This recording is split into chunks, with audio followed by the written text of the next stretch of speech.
Been some stuff going around lately about these Harbor Freight jack stands. There's been a recall on these, and it just so happens I have a set of the part number that is recalled, and this is 61196. So I started looking at them like, well, I haven't had issues with them. I just bought them recently, and I was actually under a car doing a manual, so I was pulling out a transmission, and they were holding up just fine. So I was wondering, okay, what could be wrong with them? So I started messing around with them, and here's what I found. Let's get down here.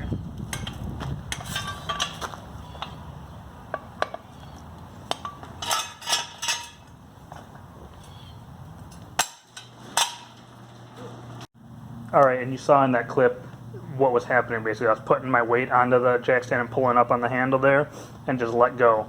And then I did it on another Walmart version that I bought over 10 years ago. Didn't have that problem. If I pulled real hard, it started to push myself up. So that's presumably what it should do.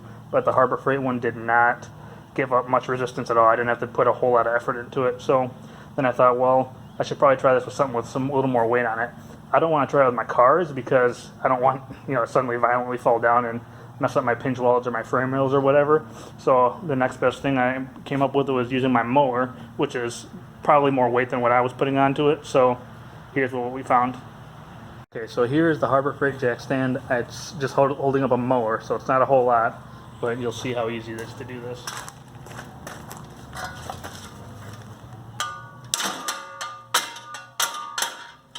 Look at that, it just flopped right down.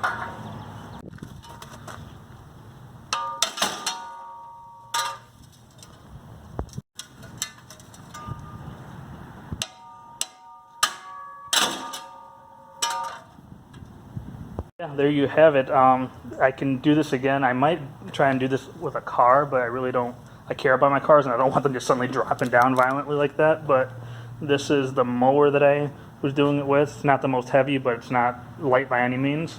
For comparison's sake, this is a jack stand that I legitimately found in the garbage over 10 years ago.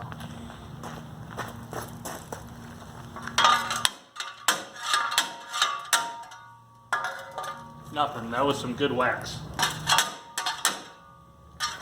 Nothing. It's doing its job. Alright, so you may say to yourself, okay, but who's going to end up hitting that with a shovel? Well, obviously nobody's going to purposely hit it with a shovel, but you could very easily kick that on accident while under the car, and as you saw, there wasn't a whole lot of effort that it took to make that thing come up and for the car to drop down. So, yeah, definitely if you have these, go ahead and bring them back, exchange them. Harbor Freight's definitely doing the right thing because this could definitely hurt a lot of people, especially if you're struggling under the car, trying to get up something and you kick your feet, kick the thing, boom, it comes down on you. A lot of bad things could happen, so, yeah.